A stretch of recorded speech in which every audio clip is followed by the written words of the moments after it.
एक समय की गाथा, जब पृथ्वीलोक पर राजा बब्रुवाहन नामक एक महाराज राज्य करता था। उनके राज्य में समृद्धि की अद्भुत आभा थी और राजा अपनी दया भरी स्वभाव से प्रसिद्ध थे। इस सुखद राज्य में बसे हुए ब्राह्मण हरिदास एक तपस्वी थे और उनका विवाह गुणवती के साथ हुआ था, जो कि सुशील, धर्मवती और पतिव्रता स्त्री थी। गुणवती ने अपने जीवन भर में सभी देवी देवताओं की भक्ति की और सभी प्रकार के व्रतों एवं दान धर्म का सख्त पालन किया। उसके अलावा वह अतिथि सेवा को भी अपना प्रमुख धर्म मानती थी। हंसी खुशी और ईश्वर की उपासना करते हुए वह धीरे धीरे बूढ़ी हो गई। जब उसका आखिरी क्षण आया तो यम धर्मराज के दूत उसे अपने साथ धर्मराजपुर ले गए। कहानी की शुरुआत करने से पहले जान लें कि इसमें धर्मराज का ही दूसरा नाम है श्री यमराज। यमलोक में धर्मराज सुंदर सिंहासन पर बैठे हुए थे और उनके साथ ही चित्रगुप्त भी मौजूद थे। जैसा कि आपको पता होगा, चित्रगुप्त के पास सभी प्राणियों के पाप पुण्य का लेखा होता है। चित्रगुप्त प्रभु को जिस समय प्राणियों का लेखा जोखा सुना रहे थे, उसी समय वहां यमदूत गुणवती को लेकर पहुंचे।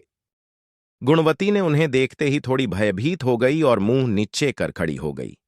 चित्रगुप्त ने गुणवती का ब्यौरा उठाया और धर्मराज को सभी कर्मों की जानकारी दी। धर्मराज ने पूरा ब्यौरा देखा और वे प्रसन्न हुए, लेकिन फिर भी उनके मुख पर थोड़ी सी उदासी छाई हुई थी। इसे देखकर गुणवती ने पूछा, हे प्रभु, मैंने सत्कर्म ही किए हैं, फिर भी आपके मुख पर यह उदासी क्यों है? कृपया मुझे बताएं, मैंने कौन सी भूल की है? यम धर्मराज ने जवाब में कहा, हे देवी, तुमने सभी देवी देवताओं के व्रत किए हैं, उनकी उपासना की है, परंतु तुमने कभी मेरे नाम से कुछ पूजा पाठ या कोई भी दान धर्म नहीं किया है। धर्मराज की यह बात सुनते ही गुणवती ने क्षमा याचना करना शुरू किया और कहा, हे प्रभु, मुझे आपकी उपासना के बारे में कुछ ज्ञात नहीं है। मैंने कभी आपकी उपासना नहीं की है और नहीं जानती कैसे करते हैं। प्रभु, कृपया मुझे वह उपाय बताएं जिससे सभी मनुष्य आपकी कृपा के पात्र बन सकें। मुझे आपके मुख से आपकी भक्ति का मार्ग सुनना है और मैं इच्छा करती हूं कि मृत्युलोक पर वापस जाकर आपकी भक्ति करूं और इस बारे में सभी लोगों को बताऊं। धर्मराज जी ने उसकी विनती को सुनकर यह कहा, जिस दिन सूर्य देव उत्तरायण में प्रवेश करते हैं, अर्थात मकर संक्रांति के दिन, तुम्हें मेरी पूजा आरंभ करनी चाहिए और उस दिन से लेकर पूरे 1 वर्ष तक मेरी पूजा करते हुए कथा सुननी चाहिए और एक दिन भी पूजा या कथा नहीं छूटनी चाहिए। साथ ही पूजा करने वाले व्यक्ति को इन 10 धार्मिक नियमों का पूरी तरह से अनुसरण करना चाहिए। सब्र करना और संतोषपूर्ण रहना, मन को नियंत्रित करके रखना और सभी को क्षमा करना, चोरी या किसी अन्य दुष्कर्म नहीं करना, मानसिक और शारीरिक शुद्धि का पालन करें और अपने मन में पराये पुरुष या स्त्री का ध्यान नहीं आने देना, अपनी इंद्रियों को नियंत्रित करके रखना, अपने मन को बुरे विचारों से मुक्त रखकर बुद्धि को पवित्र बनाए रखना, पूजा पाठ और दान आदि करके पुण्य अर्जित करना, व्रत करना और व्रत की कथा सुनना, सच बोलना और सभी से अच्छा और सच्चा व्यवहार करना, क्रोध का त्याग करना। इन सभी 10 धार्मिक लक्षणों का पालन करते हुए एक पूरे वर्ष तक मेरी कथा सुनें, दान करें और परोपकार में योगदान दें तथा अगली मकर संक्रांति पर इस व्रत का उद्यापन करें।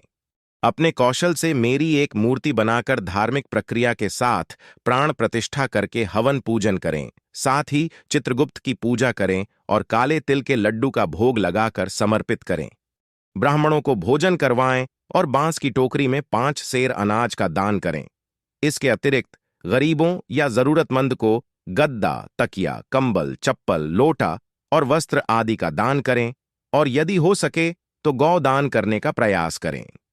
धर्मराज से व्रत की पूरी कथा सुनने के बाद गुणवती ने पुनः धर्मराज से प्रार्थना की और कहा, हे प्रभु, मुझे फिर से मृत्युलोक में वापस भेजें ताकि मैं आपके व्रत का अनुष्ठान कर सकूं और इसे लोगों में प्रचारित कर सकूं।